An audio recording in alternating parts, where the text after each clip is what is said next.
Hello and welcome to the Aid Station. I'm Chris Robb, and today I'm hugely excited to be heading to Ramallah on the West Bank of Palestine to meet Dr. Mazen Khatib, who's the president of the Palestine Athletic Federation. Dr. Mazen, wonderful to see you. Thank you so much for making the time. Thank you, Chris. It's my pleasure to be with you, actually. I feel already so inspired to hear your story. We've spent a little bit of time chatting before we came on air, and it's a wonderful story of many challenges and the role that our sport can play in communities. And I'd love to start by just hearing a little bit about your background, please.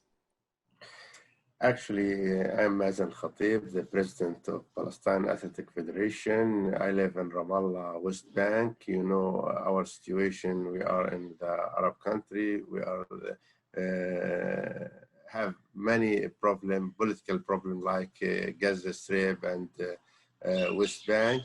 We elected in 2000 as a board of the Palestine Athletic Federation in 2017. Our federation is responsible about athletics in West Bank and Gaza because you know the politics is separated between Gaza and Palestine, Hamas and Fatah movement. Now we are as a athletics, we are united. We are one federation. We're responsible about the player from Gaza and from West Bank.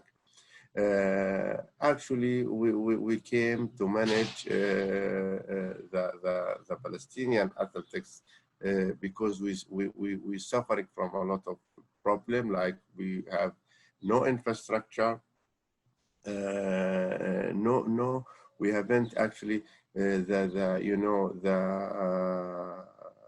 human resource, the coaches, the refereeing, the players. The competition was destroyed in Palestine. There is actually we start below the zero, but we decided to go through this issue. I think we have achieved a lot of things. We wait to participate in Tokyo 2020, but it's postponed. We don't know what shall we do through this COVID-19. We will speak and we will discuss this, I think, in the few minutes we Chris. Fantastic. I think, yeah, I mean, as you were saying, you're looking after one group of runners, but you're split, and you can't even get access to Gaza from where you sit. So you communicate with them via Zoom and so on. And you were sharing COVID has obviously been quite challenging. You had lockdown, and then you opened up, and now there's been a spike. So as of last week, you're locked down again. Tell us a little bit about what it's been like there in the last few months and what it's like at the moment, please.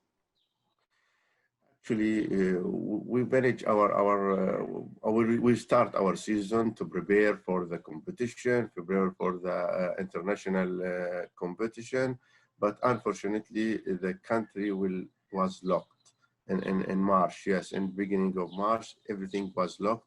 We cannot move. We cannot go through between cities or between districts here in Palestine. We cannot manage the training for the national team. We don't know what shall we do. Actually, the lock, that means we cannot go outside the houses because you know the health, the Ministry of Health here is very weak.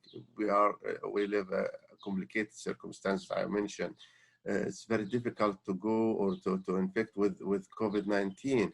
Because of that, the government decided to keep all the people in the house. And it's actually work in the beginning, but nowadays we return back to the locked. We don't know what the situation like USA. Actually, we return back to the locked. Everything was stopped. The life was stopped.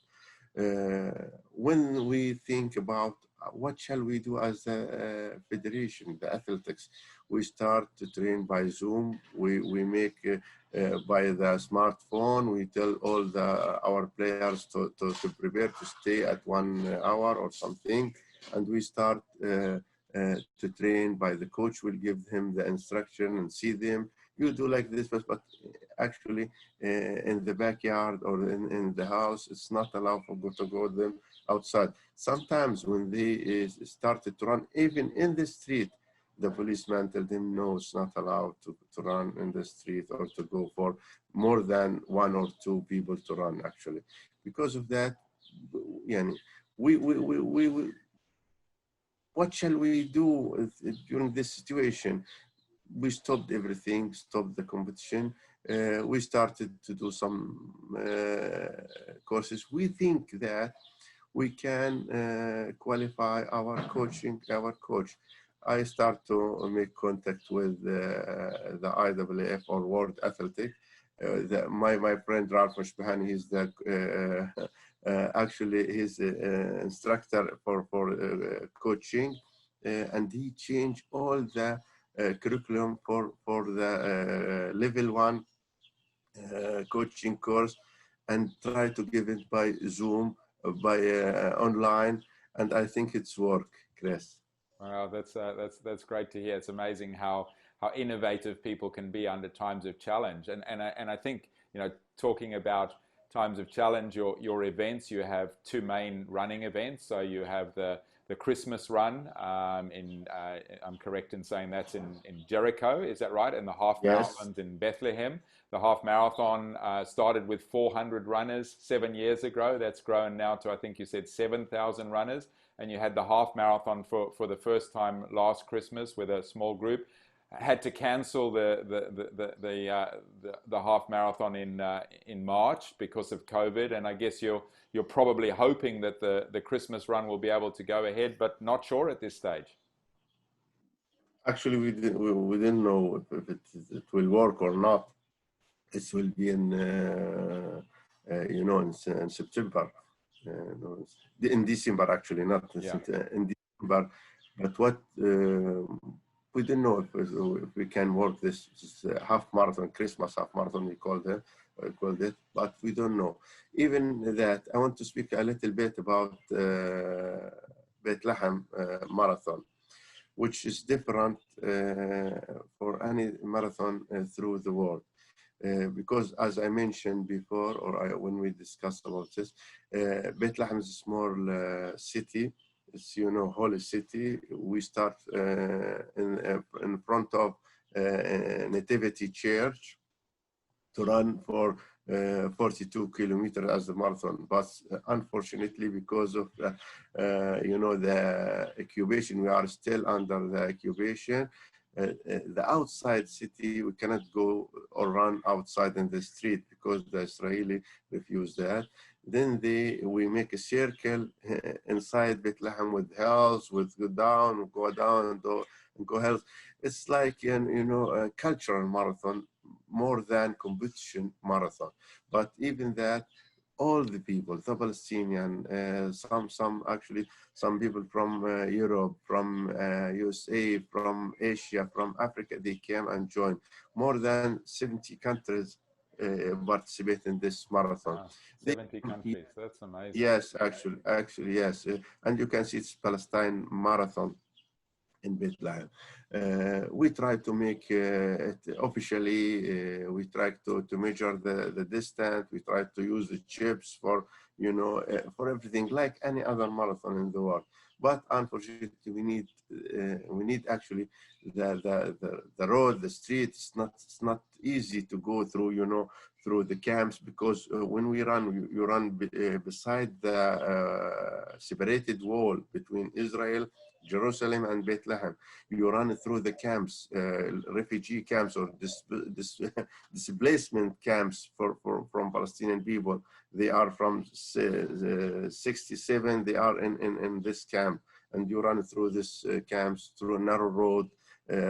Actually, it's very difficult situation, but we give a message and a hope. The message that we are people suffering from issue, and we are still believe that sport will make change. We need the sport. We need the world to see us with you know, sport eyes. That's very important for us. You know, all the time on every when he heard about Palestine, the Israel struggle and clashes, something like that. No, we need the people. When they heard about Palestine or Israel, they believe that there is sport, there's peace, there's marathon.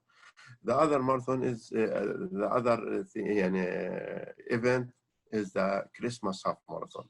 When we discuss with some friend from USA and from Germany, from Europe, we decided to make it because, you know, a competition, we need a competition event in Palestine with the result, with you know, officially recognized.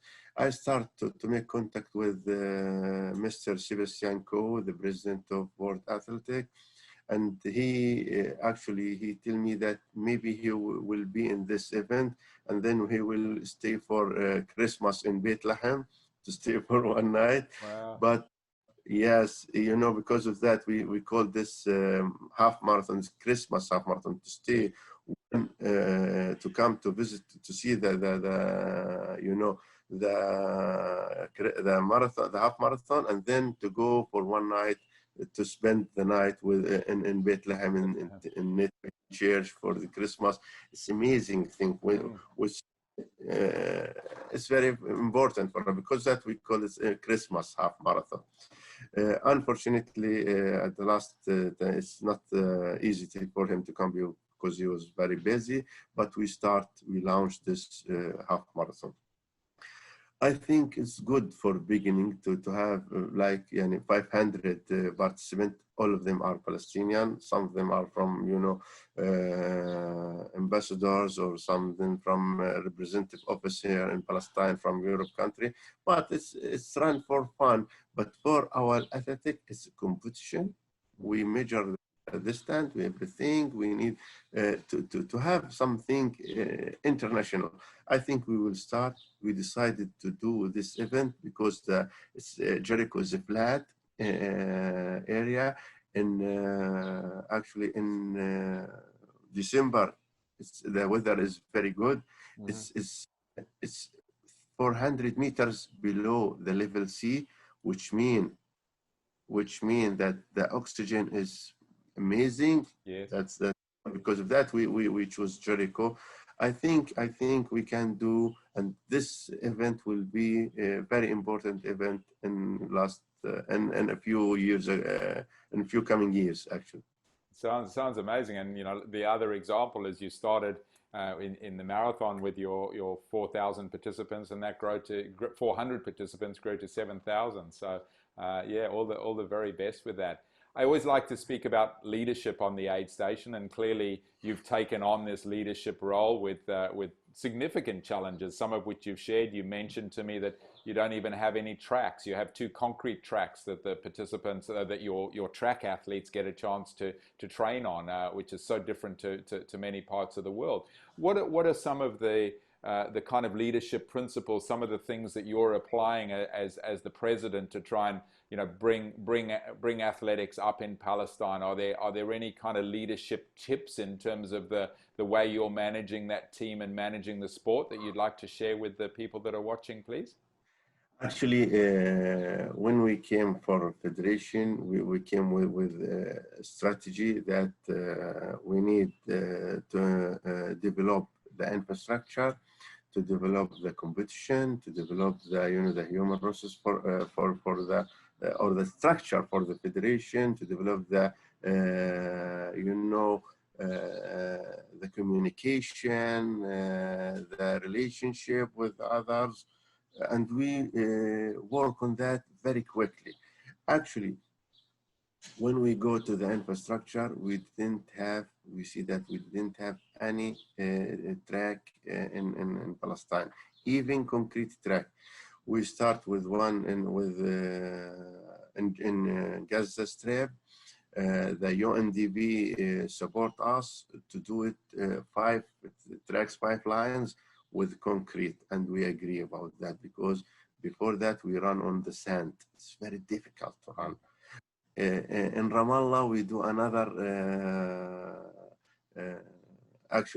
track with 4 lines. It's less than 400, it's 300 track, because it's very close. The West Bank is still under, under the occupation. It's just we can use the land inside Area A. Area A, that's full controlled by Palestinian. Area B, It's by the Israeli or something like that. Mm-hmm. Uh, our player didn't use spikes, didn't wear spikes shoes to run. We didn't have, ball volta to jump. Mm-hmm. We didn't have hurdles to do that. We didn't do the relay competition. Just we run middle and long distance Mm-hmm. because we can run it in the street, in the mountain, and everywhere. We try to manage competition to run to see that athletic they need to run short distance 100 meter 200 meter. We need to bring the gears to our track, Yeah. and we achieve something like that. We bring the gears. Now we have very strong ladies. They participate in our national team. We go actually to the UNRWA school. We have two kind of school in Palestine. A government school, which is responsible to the government, and the United Nations school, which is related to UNRWA school. We called it UNRWA school from the United Nations. The United Nations school, they didn't participate in any sport event. We go to them and we told them we want to manage some competition for you in the district. We go to every district and make a competition for 7 events, and we bring them to the one championship, and we collect the talent people, the talent boys and girls. We need something to let the girls to see the road, actually, to see that there is something we can make it on the ground. That's very important. We believe in sport. Yeah. Actually, all Palestinians, they like sport very much. We, you know, we need to make the sports as a vehicle or tool to development our society, to make the peace for our society, to develop the health. I think is very important. All the people, all the societies, they believe that the sport is tools to development, to do something. But in Palestine, even that we need to be a part of this world, the big world, to participate, to see, to bring the athletics from Australia, from Asia, from Europe to come to see that we like to live the life like all the people, running, enjoying, playing, dancing, something like that. Chris. Wow, that's a wonderful story. You've inspired me so much already. I always like to end with an inspiring story on the aid station. Is there a particular story? As I say, the story you've told me is already inspirational, but is there a story of maybe an athlete? You speak about these young girls that you've brought, or someone who's participated in one of the events that you maybe like to end with a short, inspiring story of what's happened whilst you've been president? Actually, I have a player from runner from Bethlehem. You know, Mm-hmm. his father was in the jail. His father in the Israeli jail. I think he will spend 100 years. He didn't know his father. His father. He didn't know his father. He came to the athletics. He tell me that, look, Mr. President, I want to run. I want to see the world. I want to participate in the world. I'm not want to go with this issue. I believe in sport that will change the mentality of the people. We have another thing, another stories. I have 2 girls from a village here in Ramallah. The Palestinians, they can marry more than one woman. Father married 2 women. One girls, the 2 girls, they are each girls from from a woman, not from the same mother. And this girl from mother and this girl from mother. They like each other. They like to run. One of them are very good, talent girl. Another girl is less than in the level.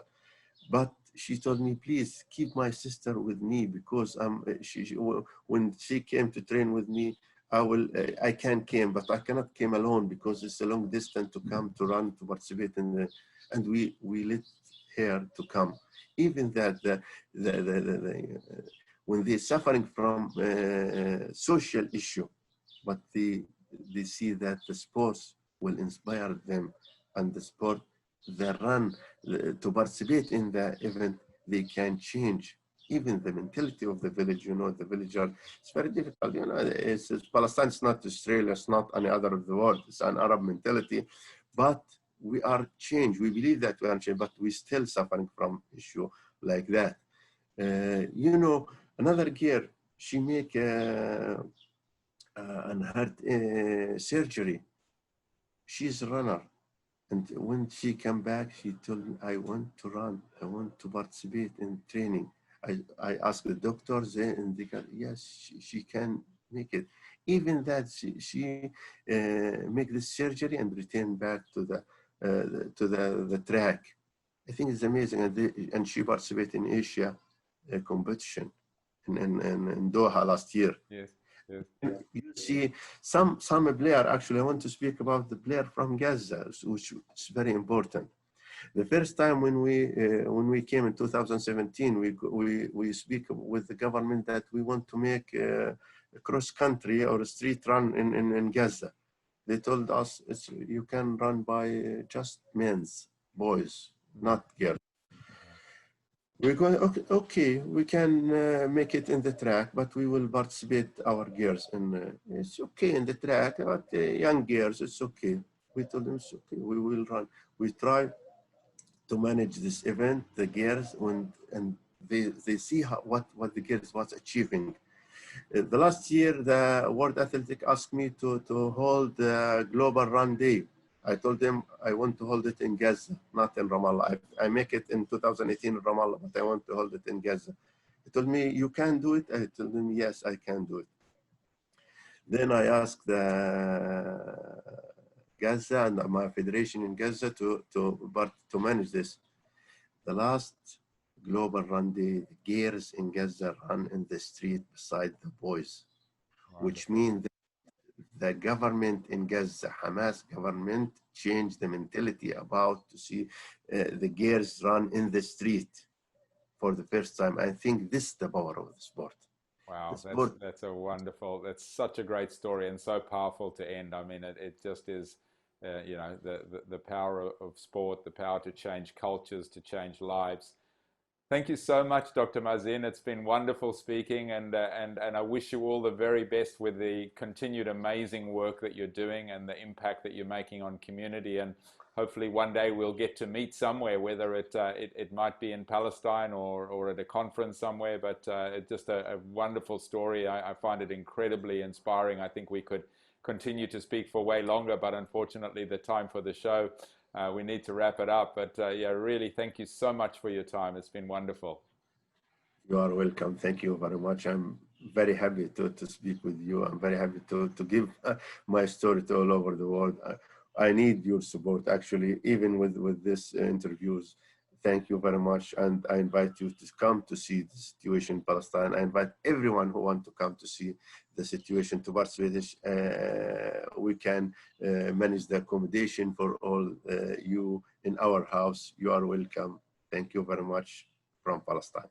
Wonderful. Thank you so much. Take care.